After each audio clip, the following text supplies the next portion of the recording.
Hello everyone, this is your Preeti ma'am and today we are going to discuss the exercise questions of chapter 13 from class 6, magnets and magnetism. So if you have missed the explanation of this chapter, link is given in the description box below along with the link for the playlist of class 6 where you can get all the other chapters explanation along with their exercise questions. Also, if you are new to my channel, do consider subscribing it right now and press the bell icon for latest updates. Also, you can follow me on Instagram and on my Facebook page where I upload the answers for quick assignment and hot questions given in your textbook. So now, without further ado, let's start with today's class. Section A, very short answer questions. In that, सबसे पहला question पूछा है, name the material that is used to make a permanent magnet. तो हमें उस material का नाम बताना है जो कि परमानेंट मैग्नेट बनाने में यूज होते हैं. So the answer is steel alloys. Next question number 2, what are the two ends of a magnet called. Magnets के जो दो एंड्स होते हैं, दो पोल्स होते हैं, उनको क्या कहते हैं हम? Magnetic poles. Question number 3, name the substance that is not attracted by a magnet. कौन सा ऐसा सब्सटेंस है जो कि मैग्नेट के द्वारा अट्रैक्ट नहीं होते, मीन्स उन सब्सटेंसेस को हम क्या कहते हैं? दो substance are called non magnetic. Answer is non magnetic. Question 4 में पूछा है, what kind of force is experienced when two similar poles are brought together और बॉट क्लोजर. मीन्स अगर साउथ को एक जगह लाया जाए या फिर नॉर्थ को एक जगह लाया जाए, वैसे जो सिमिलर पोल्स हैं उनको अगर हम पास में लाए तो कौन सा फोर्स होगा? Repulsive force. मीन्स वो दोनों एक दूसरे को रिपेल करेंगे, वो दोनों एक दूसरे से दूर जाना चाहेंगे. ठीक है, so that force is called repulsive force. Question number 5, which magnetic pole of the earth lies closer to the geographical south pole.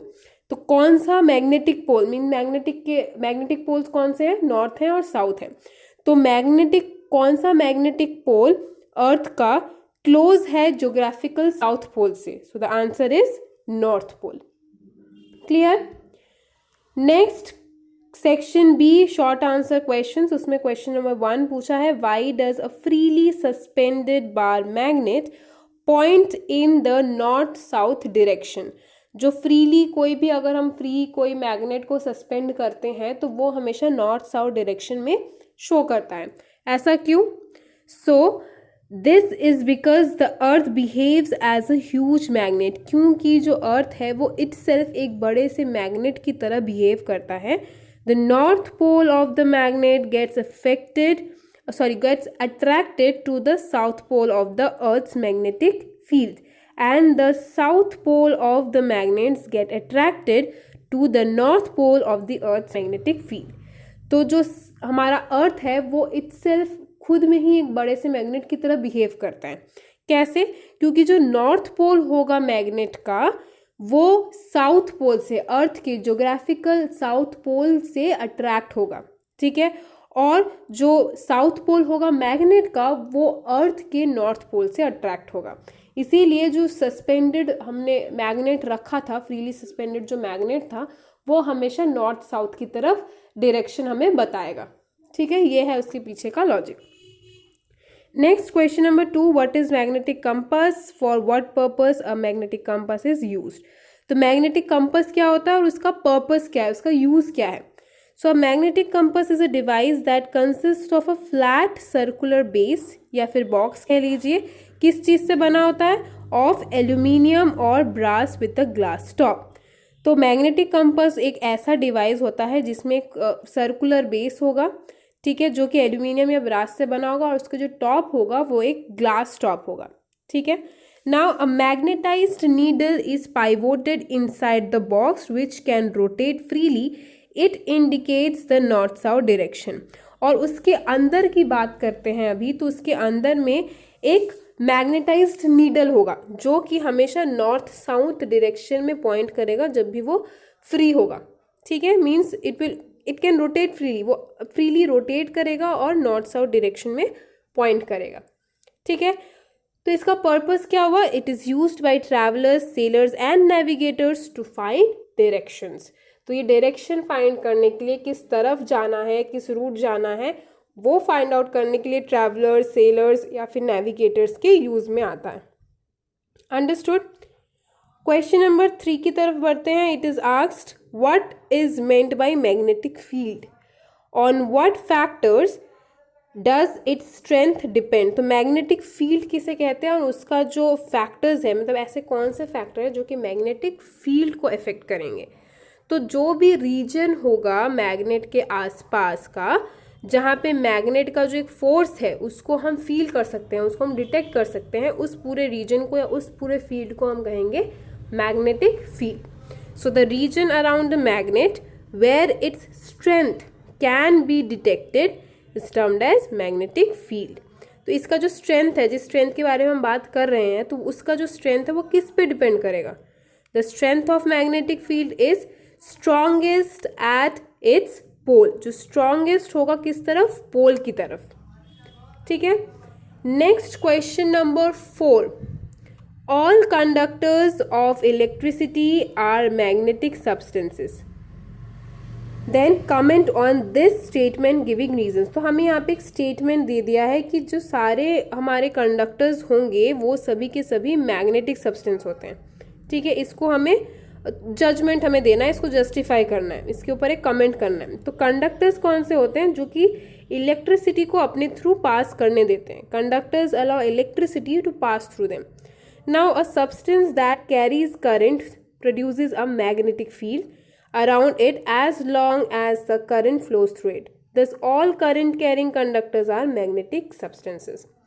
तो अब हमें क्या पता है, जो इलेक्ट्रोमैग्नेट्स अगर हम ले ले फॉर एग्जांपल, जिसको हम बहुत देर से अगर इलेक्ट्रिसिटी पास करें तो एक टाइम पे वो मैग्नेट की तरह बिहेव करेगा। और जो कुछ टेम्पररी मैग्नेट्स हम क्रिएट करते हैं, कैसे करते हैं? जब किसी कंडक्टर के थ्रू करंट पास करेगा तो वो भी एज अ मैग्नेट काम करेगा। इसीलिए जब हम किसी इलेक्ट्रिक वायर को छूते हैं, हमें शॉक लगता है, तो हम झटके से जल्दी से अपने हाथ को पीछे नहीं खींच पाते, करेक्ट, डिटैच नहीं कर पाते, क्योंकि वहाँ पे एक मैग्नेटिक फील्ड क्रिएट हो जाता है और वो मैग्नेटिक फील्ड तब तक बना रहता है जब तक वहाँ से इलेक्ट्रिसिटी पास हो रही है, उस चीज़ से इलेक्ट्रिसिटी पास होती जा रही है। तो इसीलिए कोई भी करंट कैरिंग कंडक्टर जो होंगे उनको हम मैग्नेटिक सब्सटेंस कह सकते हैं, क्योंकि वो अपने आसपास एक मैग्नेटिक फील्ड क्रिएट कर रहे हैं। तो मैग्नेटिक फील्ड तो तभी क्रिएट होगा जब वो मैग्नेटिक सब्सटेंस होंगे। तो इसीलिए कोई भी चीज़ जब करंट कैरी करती है तो उसको हम मैग्नेटिक सब्सटेंस कह सकते हैं। ठीक है, let's move on to question 4, how can the self demagnetisation of magnets be prevented. कैसे जो सेल्फ डीमैग्नेटाइजेशन होता है, मीन्स अगर हम उसको ठीक से ना रखें, संभाल के ना रखें, तो मैग्नेट्स खुद ही डिटोरिएट होते रहते हैं। मीन्स खुद से ही अपनी जो मैग्नेटिक प्रॉपर्टीज़ होती है वो उनकी ख़राब होती रहती है, जिसको हम कहते हैं सेल्फ डीमैग्नेटाइजेशन। तो सेल्फ डीमैग्नेटाइजेशन ना हो, इसके लिए हमें क्या मेजर्स लेने चाहिए, मैग्नेट्स को कैसे प्रिवेंट करना चाहिए। So to prevent demagnetization effect of free poles, the magnets are placed in pairs side by side with their unlike poles together. तो हमें क्या करना है कि हम उनको पेयर्स में रखेंगे साइड बाय साइड करके, और जो अनलाइक पोल्स होंगे उनके सेटिंग में रखेंगे। ठीक है, now the 2 piece of soft iron are placed across the free ends of the magnet.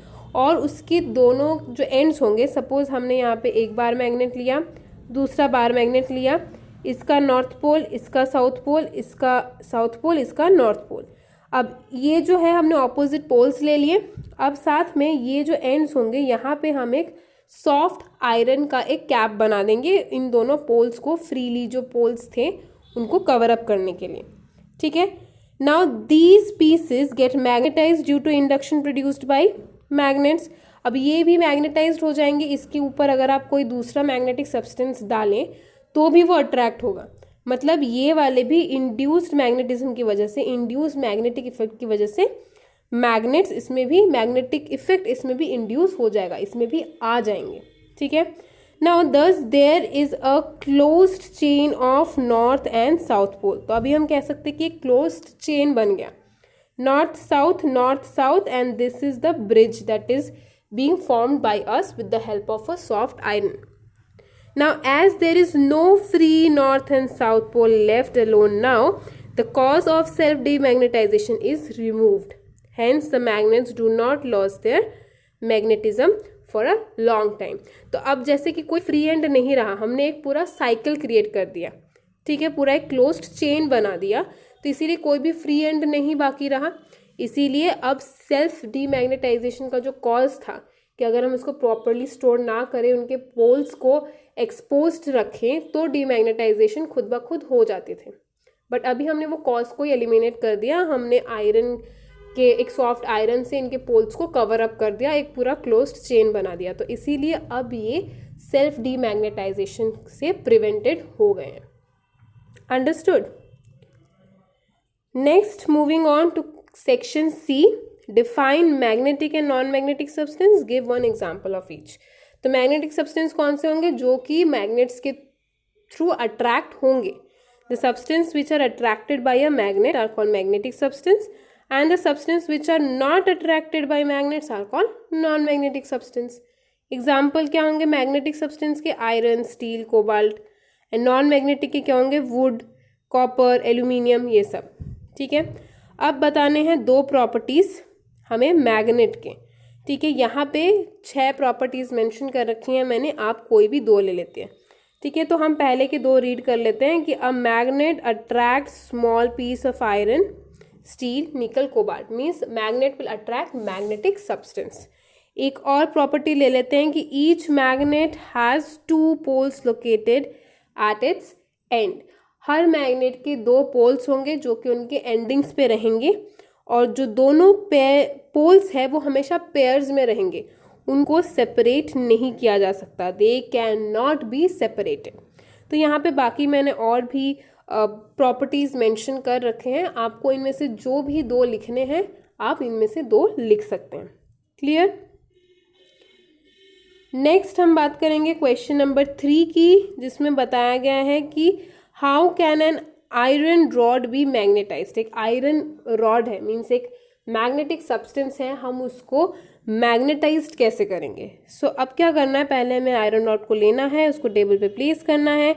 Then strike it with one pole of a bar magnet in one direction. अब उसको किसी भी एक पोल से, बार मैग्नेट के किसी भी एक पोल से एक ही डायरेक्शन में बार बार हमें स्ट्राइक करना है, बार बार उसके ऊपर मारना है. ठीक है. Now when you reach the other end of the rod, iron rod, leave the magnet and bring the same pole back to the starting end of the iron. तो अब जब दोबारा से आप दूसरे एंड तक पहुंच जाएं तो दोबारा से हमें ओरिजिनल में, मीन स्टार्टिंग एंड से दोबारा से उसको शुरू करना है. ठीक है. Now strike again in the same direction. अब इसी चीज़ को 30 to 40 टाइम्स हमें रिपीट करना है. मीन्स एक बार मैग्नेट के किसी एक पोल से हमें एक आयरन रॉड को स्ट्राइक करते जाना है, दूसरे एंड तक जाना है. जब एंड तक पहुंच जाए तो दोबारा से हमें स्टार्टिंग से स्टार्ट करना है. ठीक है. Now check whether the iron rod has now become a magnet. If not, continue the process for some more time. तो इससे क्या होगा, बार बार एक ही पोल से मारने पे उस वाले आयरन रॉड पे भी वो वाला पोल का बिहेवियर ऑटोमेटिकली इंड्यूस हो जाएगा. तो जब उस पोल का बिहेवियर उस एंड पे इंड्यूस हो गया तो ऑटोमेटिकली जो दूसरा एंड रहेगा वो दूसरे पोल की तरह बिहेव करेगा. ठीक है. तो हमें चेक करना है कि ये 30 to 40 टाइम्स रिपीट करने के बाद क्या वो आयरन रॉड मैग्नेट की तरह बिहेव करता है. अगर नहीं करता है तो हमें फिर से कुछ और टाइम के लिए वो सेम प्रोसेस ही रिपीट करते जाना है. तो इस तरीके से हम एक आयरन रॉड को मैग्नेट में कन्वर्ट कर सकते हैं. मीन्स हम एक आयरन रॉड को मैग्नेटाइज्ड कर सकते हैं. क्लियर है बात. Then question number 4, show that a magnet has 2 poles. What are the properties of the poles of a magnet? तो हमें दिखाना है कि पहले तो मैग्नेट्स के 2 पोल्स होते हैं और इन पोल का प्रॉपर्टी क्या होते हैं. ठीक है. सो पहले बात करते हैं कि मैग्नेट्स के 2 पोल्स होते हैं. तो इसके लिए पहले हमें एक थिन बार मैग्नेट ले लेना है. Take a thin bar magnet. Check its 2 poles with the help of iron filings. उनके दोनों पोल्स को हमें चेक करना है कि उसमें मैग्नेटिक प्रॉपर्टीज़ है कि नहीं, आयरन फिलिंग्स के साथ. कैसे? Break this. कैसे करेंगे कि हम उसको आयरन फिलिंग्स के अंदर लेके जाएंगे तो आयरन जो पार्टिकल्स होंगे वो मैग्नेटिक सब्सटेंस होने की वजह से दोनों एंड पे अच्छी तरह से अट्रैक्ट हो जाएंगे। ठीक है, अब क्या करना है, जो मैग्नेट था उसको ब्रेक करना है 2 पार्ट्स में। अब उन दोनों पार्ट्स को, जो 2 पार्ट्स में डिवाइड हो गया एक पूरा एक मैग्नेट 2 टुकड़ों में जो बढ़ गया, उन सभी टुकड़ों को, मतलब एक एक टुकड़े को उठा के फिर से टेस्ट करना आयरन फिलिंग में कि क्या अब भी उनके जो एंड्स हैं उस पे आयरन फिलिंग्स चिपकते हैं कि नहीं, मीन्स अट्रैक्ट होते हैं कि नहीं। ठीक है, now if you break each piece again and again you will find that each smaller piece is a magnet with its own 2 poles, thus a magnet has 2 poles। तो अगर हम उन 2 पीसेस को भी अगेन और भी छोटे पीसेस में डिवाइड करें, जितने भी छोटे पीसेस में डिवाइड कर ले चाहे, हमें बार बार यही मिलेगा कि वो एक इंडिविजुअल मैग्नेट की तरह बिहेव कर रहा है, मीन्स उसमें 2 पोल्स एग्जिस्ट कर रहे हैं अभी भी। ठीक है, चाहे हम उसको तोड़ भी ले तो भी, अगर तोड़ लिया तो सपोज नॉर्थ पोल रह गया, साउथ वाला नहीं रहा, ऐसा नहीं होगा, हमेशा ऑटोमेटिकली वो 2 पोल्स क्रिएट कर लेगा। ठीक है, सो इससे क्या पता चलता है कि मैग्नेट्स की 2 पोल्स होते हैं जो कि सेपरेट नहीं किए जा सकते। क्लियर? प्रॉपर्टीज क्या है इन पोल्स के? पहला है कि the poles of magnets always occur in pair. यहीं से हम प्रॉपर्टीज को भी कंक्लूड कर सकते हैं कि जो पोल्स हैं उनके हमेशा पेयर्स में रहेंगे। It is not possible to obtain an isolated pole. कभी ये पॉसिबल ही नहीं है कि कोई सिंगल पोल हमें मिले, मतलब कभी ये पॉसिबल ही नहीं है कि हमें नॉर्थ मिला और हमें साउथ नहीं मिला, ऐसा पॉसिबल नहीं है। ठीक है, हमेशा नॉर्थ और साउथ ये दोनों हमेशा पेयर में ही हमें मिलेंगे। नेक्स्ट है like poles repel and unlike poles attract each other. जो लाइक पोल्स होंगे मीन्स साउथ अगर एक साथ लेके आएंगे तो वो एक दूसरे से दूर जाएंगे, दे विल रिपेल।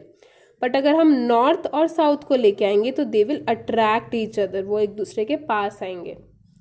ठीक है, तो ये सब हो गए पोल्स के properties.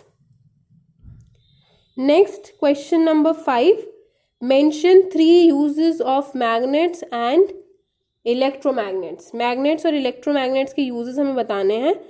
So the uses will be electromagnets are used in devices like electric bulb, bells, telephone, generator, इन सब में। देन इलेक्ट्रोमैग्नेट्स को हम रिमूविंग स्प्लिंटर्स ऑफ आयरन और स्टील फ्रॉम इंजर्ड आइज।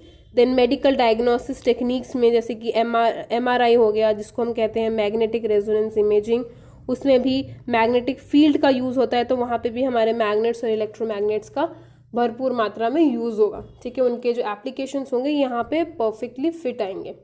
ठीक है, सो ये हो गए उनके 3 यूजेस। नेक्स्ट हमारा है ऑड वन आउट। पहला है alpins, paper, pencil, eraser, compact disc.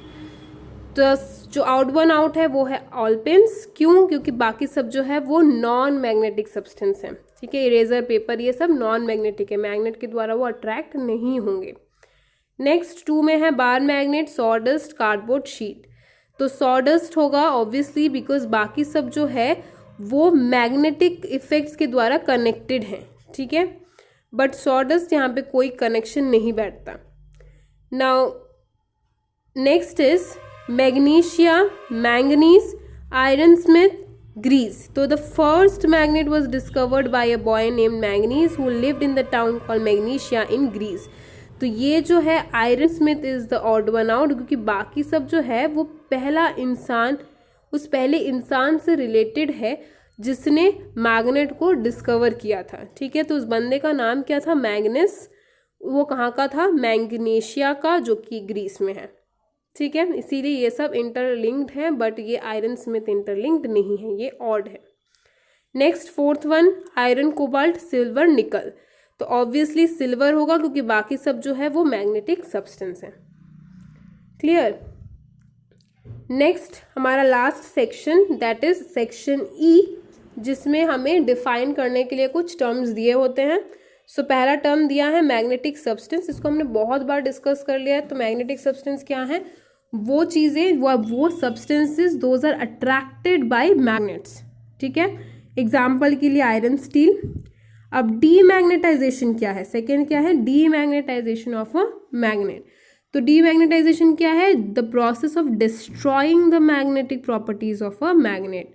जब किसी मैग्नेट की जो मैग्नेटिक प्रॉपर्टीज़ हैं वो ख़त्म होने लगे, वो ख़राब होने लगे या वो डिस्ट्रॉय होने लगे, तो हम कहेंगे उसको डीमैग्नेटाइजेशन। ठीक है। Next is ceramic magnets. क्या होती हैं? ये एक स्पेशल टाइप की मैग्नेट्स होती हैं जो कि ऑक्साइड्स ऑफ आयरन, निकल या बेरिलियम से बनी होती हैं। ठीक है। So these are the special type of magnets which are made from the oxides of iron, nickel and beryllium. Clear? Next, the poles of magnet हमने अभी भी डिस्कस किया कि जो एंड होंगे मैग्नेट के where the magnetic force is maximum, means जो attraction या रिपल्शन का जो भी उनके इंटरेक्शन के जो फोर्सेस होते हैं वो बहुत ज़्यादा होते हैं, उनको हम कहते हैं पोल्स ऑफ मैग्नेट।